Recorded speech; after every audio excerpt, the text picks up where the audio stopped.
What's up, everybody? I hope you're doing great. I hope you're having a great day. Welcome to another video. Um, before I go into the video, please, if you haven't done so, please subscribe to the channel and please push that notification bell so that you can get notified each time I post a new video. And also, please push that thumbs up button to like the video if you like the content. And if you have any comments, guys, please comment in the comment section down below. I would love to hear from you. I would love to hear your feedback. Excuse me, on my videos. But going on with the video, guys, obviously today, initially I wanted to just review the games that played yesterday. So obviously the Premier League, Champions League games that played yesterday. The Premier League clubs, it's Man City and Chelsea played yesterday. And then also I did mention something about the game between PSG and Juventus yesterday. So I just want to talk about that, but also I need to talk about Thomas Tuchel being sacked by Chelsea. He obviously lost his job. So I'll first talk about that before I talk. Well, I'll talk about that when I'm talking about the Chelsea result. Obviously, yesterday it was a pretty much easy game for Manchester City against Sevilla.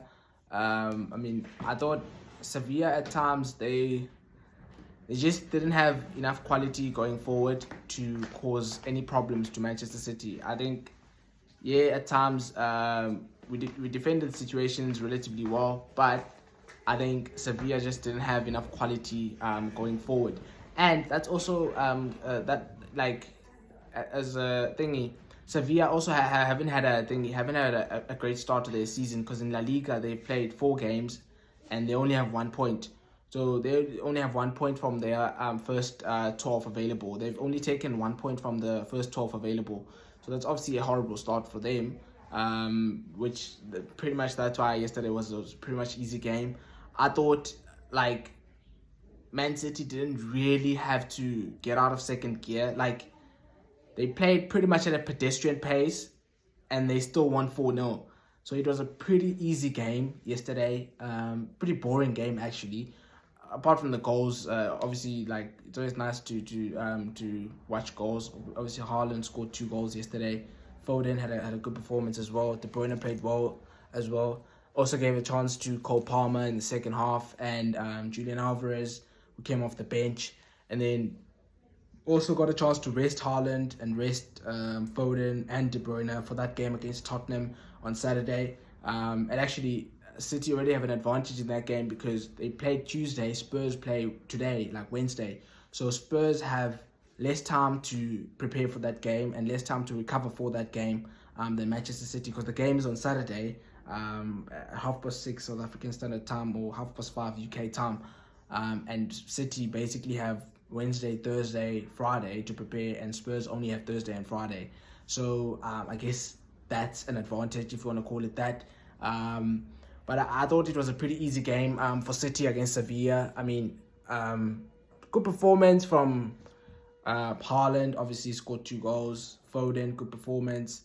Akanji also made his debut for the club at centre-back. I didn't think he had a lot to do, to be honest. Like, he wasn't really... Like, I think apart from 2 occasions where Sevilla kind of attacked, like in the second half, they started a lot better than they were in the first half. They tried to kind of impose themselves in the game and they tried to attack a few times, but obviously it didn't work out for them because eventually, like, as soon as they started attacking Manchester City, that kind of opened spaces up for... I'm sorry, that was just receiving a call, so I'm just rejecting it. So that just opened up spaces for Manchester City to attack.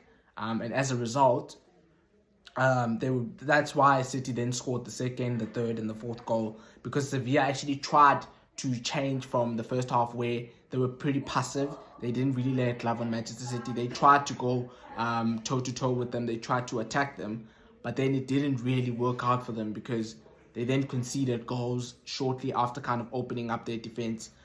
So I just thought it was a pretty easy game. One of those where you play it. Obviously next week I think there's going to be it's going to be a lot better in terms of quality, even for neutrals, because we play Dortmund next week. I'm not sure whether it's on Tuesday or Wednesday, but we play at the Etihad next week against Borussia Dortmund. I'm sure Haaland's going to be looking forward to that, playing against his old club. So I think maybe that's going to be a lot more difficult than the Sevilla one, because Dortmund do have some quality. They've got players like Bellingham, Royce, and Julian Brandt. Even though like their striker, the guy Sebastian Aller, he's the one who basically was diagnosed with testicular cancer, so that he can't play in the game tomorrow. Well, not tomorrow, but next week. But I think Dortmund are gonna, even though I think we're gonna beat them, I think it's gonna be a much tougher challenge than the Sevilla game, which was really, I mean, it was a pretty dull game, even though we won 4-0 in the end. If we wanted to win that game, we could have won like probably 6-0, 7-0, 8-0. If we really wanted to impose ourselves in the game, because Sevilla didn't really threaten. And then obviously the other game was PSG against Juventus. PSG were good for 30 minutes. They really dominated Juventus for the first 30 minutes of the game. Mbappe obviously scored 2 goals in the game. 2 great goals actually. The first one was great vision from Neymar, kind of like scooped the ball over the defense, and then Mbappe kind of had like a first time finish. And then the second one, it was a good link up between Mbappe and Hakimi, and then Mbappe just finished the chance off. And then as the game went on, Juventus kind of grew into the game, and they actually got a lot of chances in the game. Obviously they scored because the game ended up being 2-1. And then like they kind of had a few moments, Juventus, where they attacked in the game. And yeah, like on another day they could have scored loads of goals, to be honest. And they could have won the game, or they could have drawn the game at least. But it wasn't to be for them. And PSG kind of scrambled after like that first 30 minutes when they were really good. After that first 30 minutes, it was a pretty much even game, with Juventus kind of creating a lot of chances. Excuse me, I did watch the highlights of the game. I didn't really watch the whole game because I was watching the City one, but like Juventus did create a few opportunities for themselves on another day that they could have scored. I thought Donnarumma was good, even though he was poor for the goal that they conceded, because he tried to punch the ball. So he came off his line and tried to punch the ball. He didn't reach the ball, and then Weston McKennie like had an easy finish basically. He had just headed the ball and then he scored. And then obviously Juventus couldn't score further, but I thought it wouldn't have been an unfair result if Juventus got a draw in that game, because as good as PSG were in the first 10 minutes of the game, for the remainder of the game after that first 30 minutes, they weren't really that good, and they could have been punished if they were playing better opposition in that game. But like when I looked at the lineups of the two teams, of the two sides, I did think that PSG are gonna win the game, because they just have too much firepower for Juventus. Like the defense of Juventus is not that great at this moment in time. As I already said, they lost Matthijs de Ligt, who went to Bayern Munich. Giorgio Chiellini left, and he plays in the States now.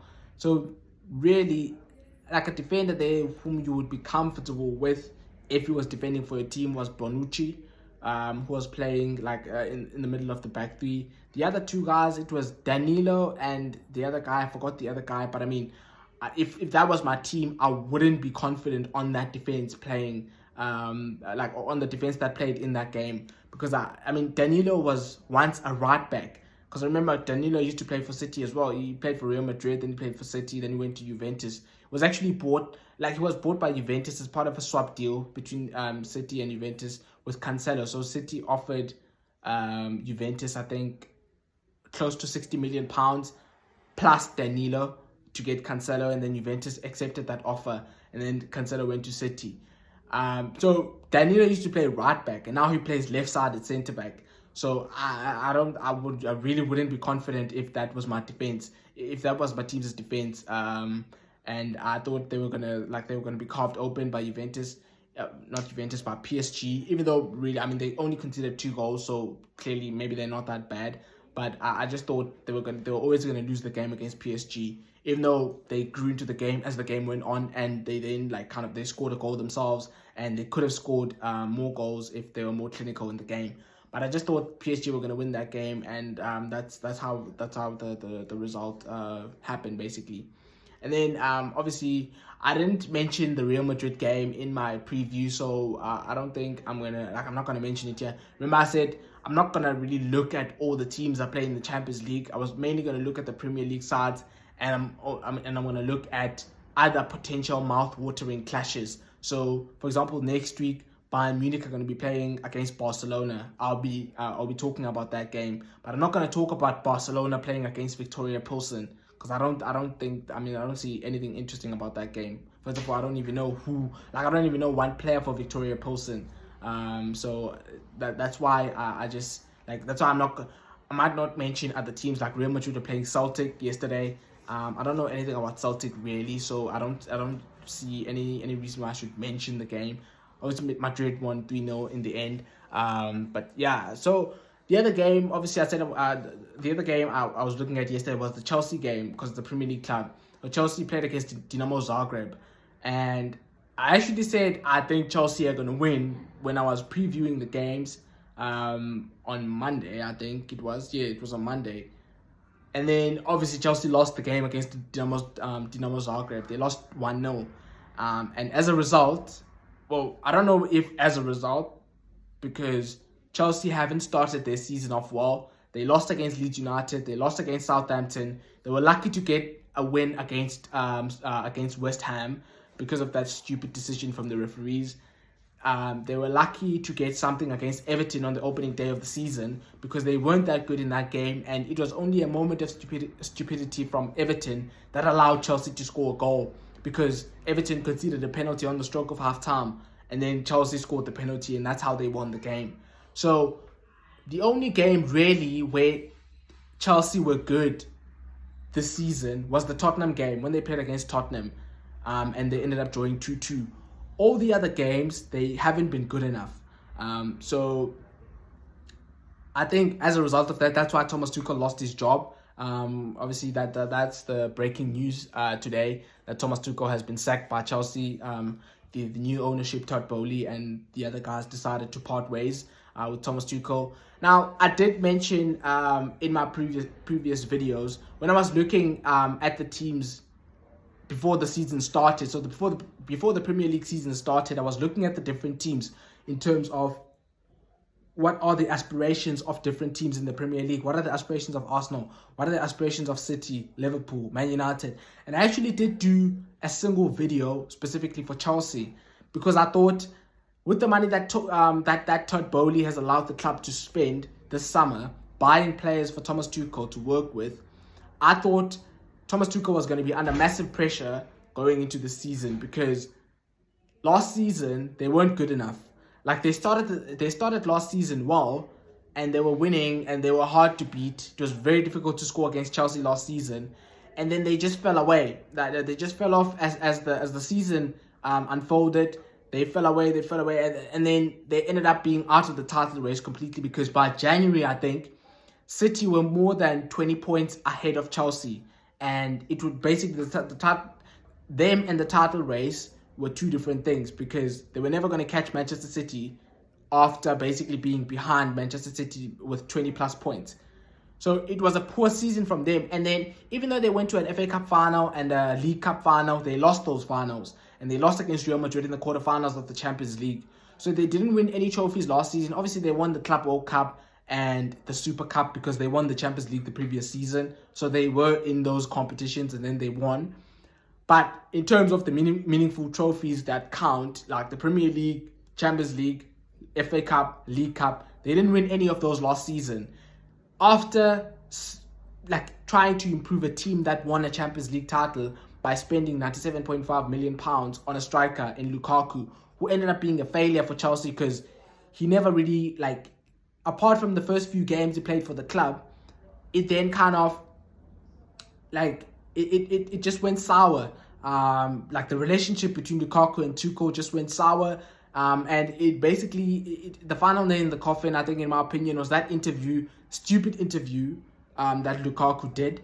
I don't blame Tuchel for Lukaku not working at Chelsea, because I did think that Lukaku was sulking a little bit at Chelsea. You can't, if you get injured as a player and you get out the team, if the manager doesn't pick you for your first 2 games back, you can't be sulking and moaning. You just knuckle down and you work hard on training and you wait for a chance, and whenever your chance comes, you take it, you score, you impress the manager so that you don't go out the side.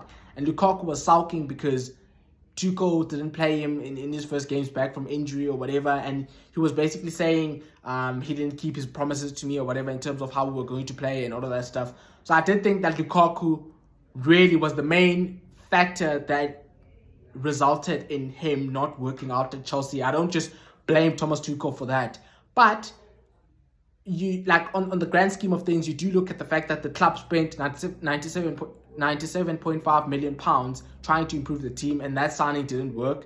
And now he was backed again in the transfer market. The club spent 278 million pounds in one transfer window. That's over £250 million spent in one transfer window, and the club has not looked like they're gonna make top four. They haven't looked like they're going to win any trophies in terms of how they're playing. I know it's still early into the season because it's only 6 games into the season, but the performances against Leeds, the performance against Leeds, the performance against Southampton, the performance against West Ham, the performance against Everton. As I said, only the game against Tottenham where you can say Chelsea really played well in the game. All the other games that they've played, they've scraped through them and they've managed to get wins, but they really haven't been convincing.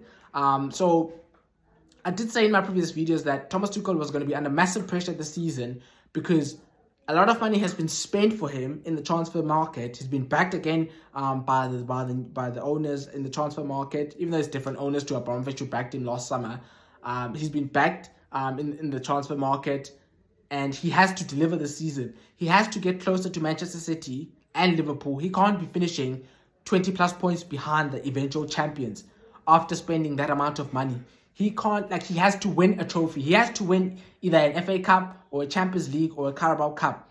And obviously, Todd Bowley and the other owners obviously felt like he was not going to be capable of doing that, and that's why they sacked him. But I do think, when you look deep into the Chelsea situation in terms of why hasn't it worked out for Thomas Tuchel from last season? Because the first season he was there, the first half season he was there because he replaced Frank Lampard 2 seasons ago. In the middle of that season, he came to Chelsea in January, and he galvanized a team that wasn't in the top 4 at that time, and he basically made top 4 with that team, and he won the Champions League.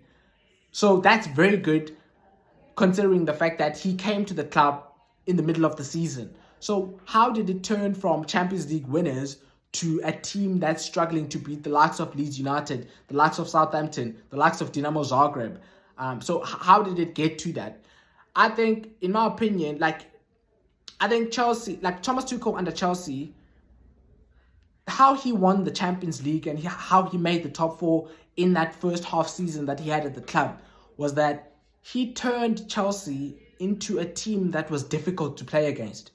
So under Frank Lampard, Chelsea were easy to play against. They conceded goals, they didn't score enough goals, so they didn't have firepower. They used to create chances, but they didn't have firepower to score goals, and they couldn't keep clean sheets. And as a result, their results were mixed. They would win, and then they would lose, and then they would win, then they would lose, then they would draw, then they would win, simply because they could not keep clean sheets. They couldn't keep clean sheets, and they couldn't score enough goals. So Thomas Tuchel came through the door, and the first thing Thomas Tuchel did was that he changed from a back 4 system to a back 3 system, and he made Chelsea hard to play against. Under Thomas Tuchel, in his first few months at the club, it was very difficult playing against Chelsea because you simply could not score against them. That's how they won the Champions League. They won the Champions League 1-0. They scored 1 goal and they defended the pretty much for the rest of the game. And Manchester City couldn't score against them, and they won the Champions League. So, after that first half season and the first part of last season, where they were difficult to beat, they turned into this team that was soft to play against. Now, I don't know why that happened, really, because they still had Rudiger last season. Because you can say this season they've been soft because they've lost Rudiger, who was a really big player for them defensively, because he used to lead by example in terms of his performances, and they've lost him to Real Madrid. So I think one of the main problem for Chelsea has been the fact that they've been easy to play against so far this season, and for the last part of last season, for the second half of last season, Chelsea were very easy to play against, and they couldn't score goals. And obviously, Thomas Tuchel hasn't been able to kind of rejuvenate Havertz at Chelsea and turn him into that player that we saw in the Bundesliga that was scoring goals, making up goals. And also, obviously, like, they haven't had a centre forward. Obviously, Lukaku didn't work out at Chelsea, and as a result, they struggled to score goals. But I think the main problem that Thomas Tuchel had at Chelsea, which has resulted in him being sacked, is the fact that they've been easy to play against so far this season, and they were easy to play against in the second half of last season. And I think obviously Koulibaly has arrived at the club, and he hasn't really settled. He's had some poor performances, he's made some defensive errors, and he's shown some defensive frailties, which have basically exposed Chelsea. I do think Koulibaly is a good player. I don't think he's a bad defender or anything like that, but I just think he hasn't had a great start to his Chelsea career. He's obviously, he had the great goal he scored against Tottenham Hotspur, but he's been a little bit shaky at the back. And as a result, the defense has been shaky a little bit. Obviously, they missed Rudiger a lot, whom they lost to Real Madrid. But I think the main problem for Chelsea has been the fact that they've been easy to play against. And I think also another problem has been Kante getting injured a lot. Kante in the past 2 seasons has really been injured quite a lot. And as a result, Chelsea don't really have a natural replacement for Kante at the base of midfield. The work that Kante does at the base of that midfield in terms of covering the ground for his teammates, working hard for his teammates, cleaning up mistakes that his teammates make, making sure that Chelsea don't get counter-attacked, because he's so good at breaking up play, and he always has energy. And I've said this before, Chelsea without Kante don't win that Champions League final against Manchester City 2 seasons ago. So Kante is really pivotal in terms of how they play, because in fact, a central defensive midfielder is pivotal to any team, because he makes sure that, like, a central defensive midfielder, actually I need to stop saying he, because the ladies play soccer now as well, but like, a defensive midfielder helps you in terms of making sure that you don't get counter-attacked, making sure that they break up play, making sure that they in fact, another benefit of breaking up play is the fact that when you break up play of the other team, you stop the rhythm of that team, and as a result, you can get into rhythm quickly and score a goal at the other end. So they've really another thing that Thomas Tuchel has really obviously kind of, that's been a factor, is the fact that Kante has been getting injured a lot. And obviously they signed this guy called Denis Zakaria from Udinese. Now, I don't know how good is that guy. I think he is a defensive midfielder, but I don't know how good he is in terms of, like, can he play that at that base of the midfield and shield the defense properly. And I think also one of the other reasons why Chelsea have struggled to create chances is because they rely heavily on their wing backs. In a back three system, you have to rely heavily on your wing backs to create chances for you. Now, as soon as they lose a defender and they have to take Reece James and play him at right centre back, they lose a lot of creativity in their team, and as a result, they don't create enough chances to score goals. And they also, like, Chilwell is another player that's important for them, because Chilwell also plays at left wing back, and he creates a lot of chances. And actually, in the game against West Ham, the game that they won against West Ham, if Chilwell doesn't come off the bench, they don't win that game. So he was pivotal playing at that left wing back spot in terms of Chelsea winning that game. So I think one of the disadvantages of a back three is the fact that you have to rely so heavily on your wing backs, and if your wing backs don't put on a great performance offensively, it will be very difficult for you to win the game. And Chelsea don't really have that creative midfielder at the middle of the park, because Mason Mount plays as part of the front three. So they don't really have that creative midfielder at the middle of the park, like a Kevin De Bruyne or a Bernardo Silva or a Gundogan, or other top midfielders that create chances, like Thiago for Liverpool, or Eriksen for United, Bruno Fernandes. They don't have that midfielder. They only have Jorginho who plays at the base of their midfield. And Jorginho, as good as he is on the ball, he doesn't create any chances. he's good at retaining the ball, but he's not good in terms of creating chances. So I think they've really struggled with that in terms of not having that creative midfielder. All their midfielders, Loftus-Cheek, Conor Gallagher, like they don't, Hakim Ziyech, they don't create chances. Really, Conor Gallagher is really good at scoring goals and arriving late in the box, but he's not like a player that's going to create chances for others. That's not his game. Loftus-Cheek is the same. He's not, even though Loftus-Cheek doesn't really score, but he doesn't create a lot of chances. He's not consistent in terms of creating a lot of chances. And Mason Mount has had a poor start to the season because he's struggled to create something so far from the middle of the park. So I think that's another thing that Chelsea have struggled with. That has basically had a huge factor or played a huge role in terms of Chelsea sacking Tuchel because they simply haven't created a lot of chances. So I think yeah, man, and also like. Before I wrap up the video, the managers being shortlisted by Chelsea to replace Thomas Tuchel, it's Graham Potter from Brighton, whom I really like, to be honest. I think Graham Potter is a great manager. I think I've said before, I wouldn't mind, if Pep Guardiola was to leave Manchester City, I wouldn't mind having Graham Potter as the manager. Because I think the work he's done at Brighton in terms of, if you look at Brighton in terms of how exciting they are when they play football, they play out from the back, they're passing side. They try and keep possession of the ball. Even though like against the top teams, it's difficult for them to do that because the top teams have better quality than them. But they still, like they give every top team a run for their money. It's never easy playing against Brighton. They can outplay teams like Manchester City, teams like Liverpool. Actually, I did watch a game last season when we played against Brighton at the Amex Stadium. So their stadium basically. And in the first half, we completely dominated Brighton and we were leading 3-0. And then second half, when the second half started, Brighton, pretty much for the whole of the for the whole duration of the second half, they dominated us. Even though we ended up scoring, and they scored as well in the second half, and the game ended up being 4-1. But for large periods of that second half, Brighton dominated us. And I think the only thing that Brighton usually struggle with is a finisher. They don't have someone who can like score out of nothing, someone who can be reliable in front of goal and score goals for them. And that's why they draw too many games at times, and then you find out that they're going to finish 10th, even though their style of play is probably better than Man United in previous seasons. But because Man United have the quality up top to finish chances, they'll finish higher than Brighton simply because they have better quality players than Brighton. So I think I've liked the job that Potter has done at Brighton, and I think I actually did read something like an article on Sky Sports News, which was basically saying that like a reporter for Sky Sports News was confirming that Brighton have given Chelsea permission to talk to Graham Potter in terms of offer him a new contract, offer him the Chelsea job if they want him to be their next manager. So I think that would be a really good appointment for Chelsea, and I think something that Graham Potter would do immediately at Chelsea,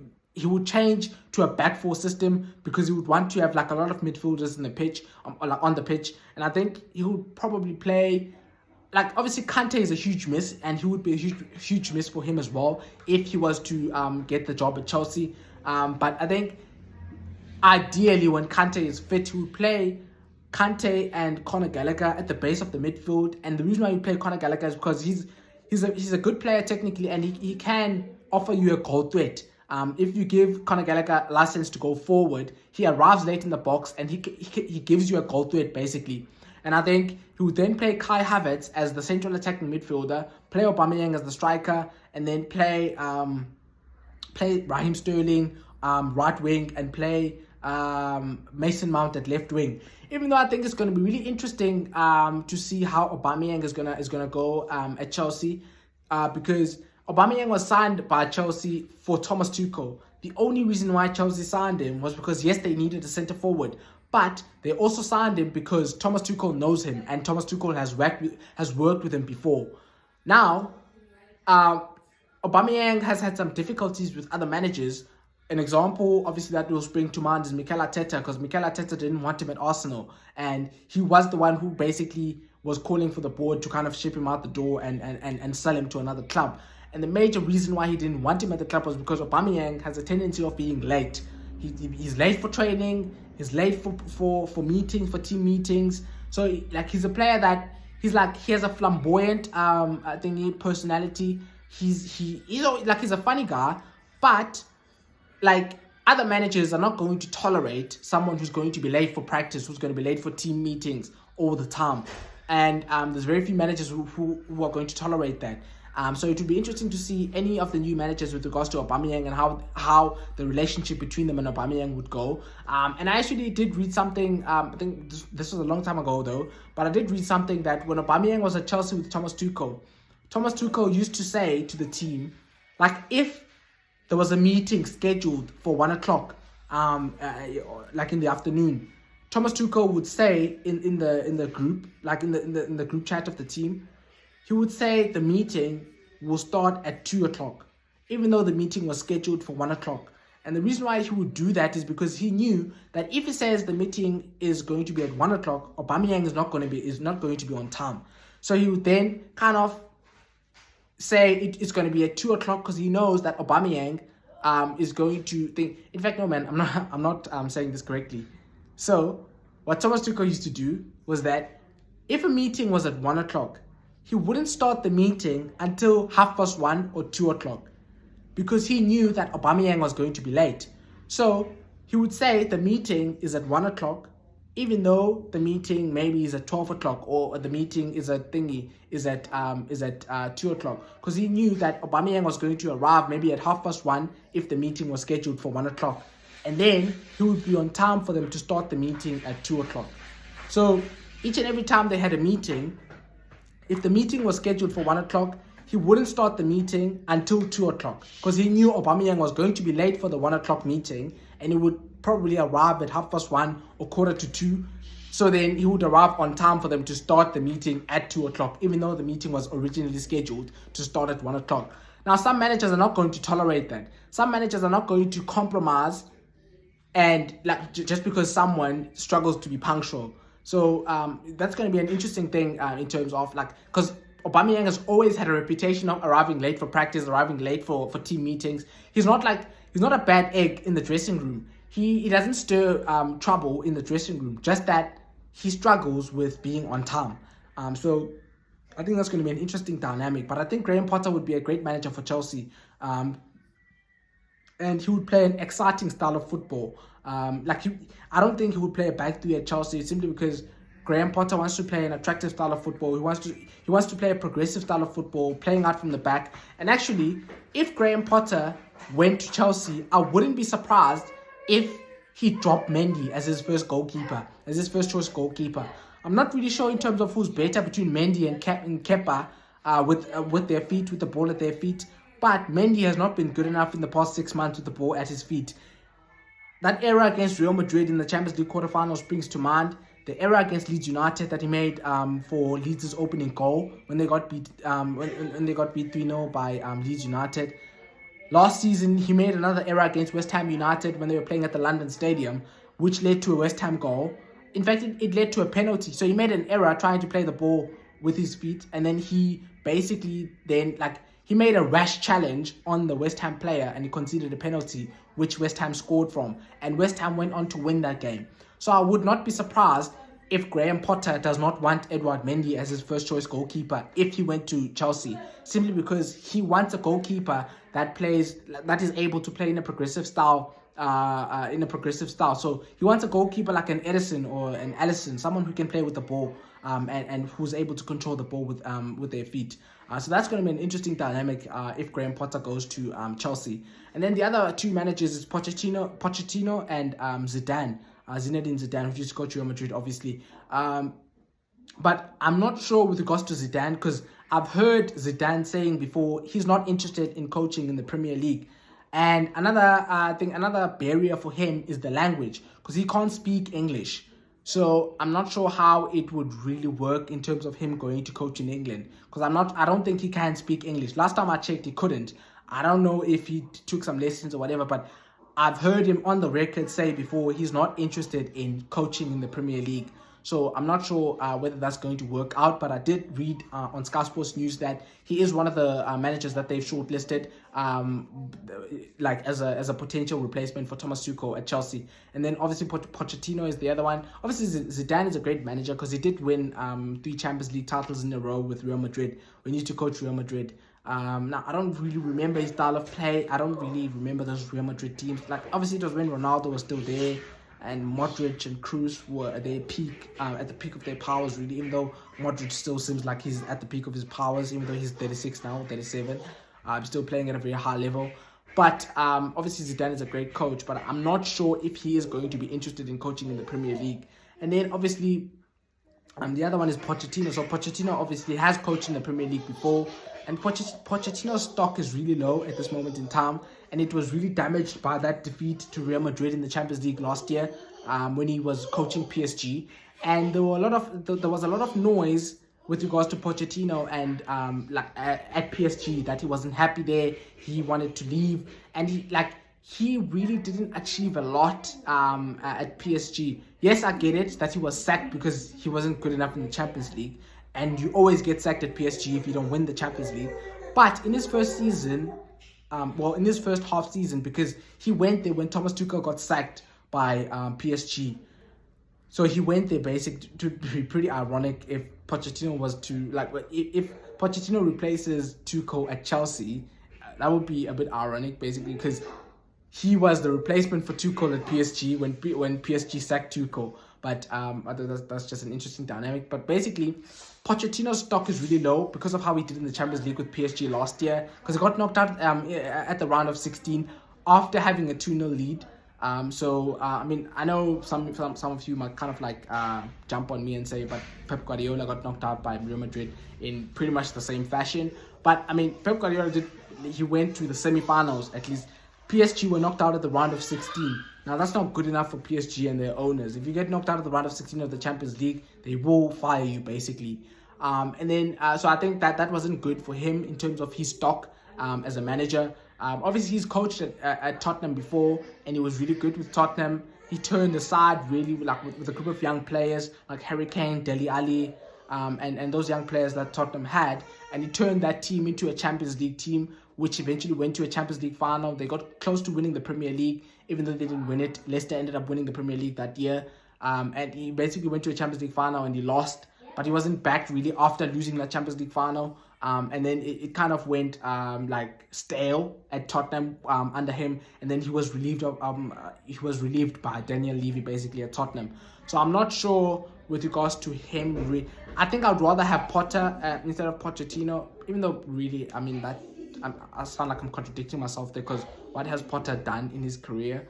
But that's not fair on Graham Potter though, because Graham Potter has only managed Brighton. He's not going to win anything with Brighton, let's be realistic, because he's competing against top teams that spend a lot of money. With what he's done at Brighton, style of play, with the money that they have, the money that they spend, they don't even spend close to 50 million per season, and yet he still managed to get top half finishes for Brighton.